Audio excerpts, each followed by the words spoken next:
చాలా తక్కువ సమయంలో ఒక విషయం చెప్తాను. ఏంటి అనంటే క్రిమినల్ ట్రైబల్ యాక్ట్ అని అన్నారు. సరే, ఈ దేశంలో జోగిని వ్యవస్థ అని ఒకటి ఉండేది. ఆంధ్ర జోగిని అబాలిష్మెంట్ ఎప్పుడు జరిగింది? భాస్కర్ రాజు గారే చెప్పాలి. ఇంగ్లీష్ ఎడ్యుకేషన్ యాక్ట్ ఎప్పుడు వచ్చింది? భాస్కర్ రాజు గారే చెప్తారు. ఆస్తి హక్కు శూద్రులకు ఎవరు తీసుకొచ్చారు? ఒకవేళ ఆస్తి హక్కు శూద్రులకు, చదువు హక్కు శూద్రులకు లేకపోతే ఈ రోజు భాస్కర్ రాజు గారు ఇక్కడ కూర్చుని రక్షణ టీవీలో మాట్లాడగలిగే వాళ్ళ? ఎవరు తెచ్చారో సమాధానం చెప్పాలి. రైట్ టు ఎడ్యుకేషన్ ఎవరు తీసుకొచ్చారు? ఆయన డాక్టర్ అయ్యారుగా, ఎలా అయ్యారు? ఒక వైద్యుడు, ఒక చోరుడు ఇద్దరు సమానం అని చెప్పేటటువంటి సనాతన ధర్మం ఇక్కడ.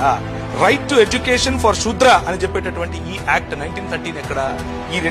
ఈ రెండిట్లో దేని వల్ల మీరు డాక్టర్ అయ్యారు? మీరు సమాధానం చెప్పాలి నాకు. స్లేవరీ అబాలిష్మెంట్ యాక్ట్ ఎవరు చేశారు? బ్రాహ్మిన్స్ ఒక వ్యక్తి శూద్రుడు పెళ్లి చేసుకుంటే భార్యను బ్రాహ్మణుడి దగ్గర 3 రాత్రులు పడుకోబెట్టాలా? ఇది మీ సనాతన ధర్మమా? దాన్ని అబాలిష్ చేసింది 1819లో. ఎవరు అబాలిష్ చేశారు?